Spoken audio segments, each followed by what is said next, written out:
Здравствуйте. Вас как Здравствуйте. зовут? Екатерина. Екатерина, очень приятно. Екатерина, что у вас подвигло на поиски жилья? Мы жили с родителями долгое время с сестрой. Теперь решили жить отдельно и занялись поиском квартиры. Можно узнать, откуда вы узнали о нашей компании? Через интернет нашла вашу компанию, связалась с вашими менеджерами. Вы сразу же приехали, Да. Всё ясно. Сколько времени вам понадобилось, чтобы найти квартиру через наше агентство? В течение меньше, чем недели мы нашли квартиру.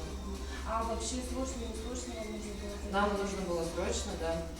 Ну, то есть неделя это вас устроило, Да. Неделя? За 4 дня мы нашли квартиру. За 4 дня.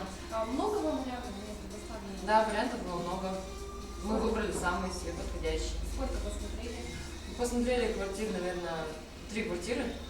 То есть вот и на 4-й день, на 4-ю квартиру мы заселились.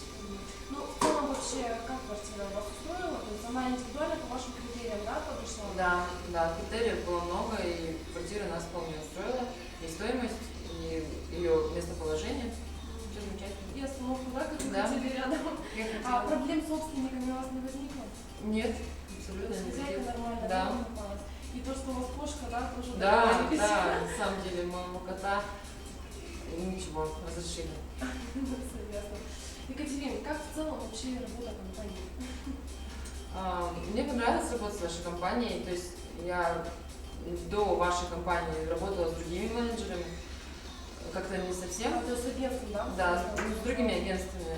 Ваше агентство оказалось более мобильным, дружелюбным. Вот. Ну, то есть в целом вас устроило, Да. работа? Ну, нам было очень приятно с вами работать. Я думаю, у вас как устроили, Да. так как я сама с вами работала, да. Если возникнут какие-то вопросы, нюансы, вообще будете нас рекомендовать друзьям, может, там, родным? Да, конечно, уже рекомендовала. Уже рекомендовали, да? Ну, с вами было очень приятно работать. Спасибо, Если Ирина, что, с вами мы тоже. вас будем очень рады еще раз увидеть. Ну, конечно, если у нас там Том Хаус будете рассматривать. Все. Спасибо, до свидания.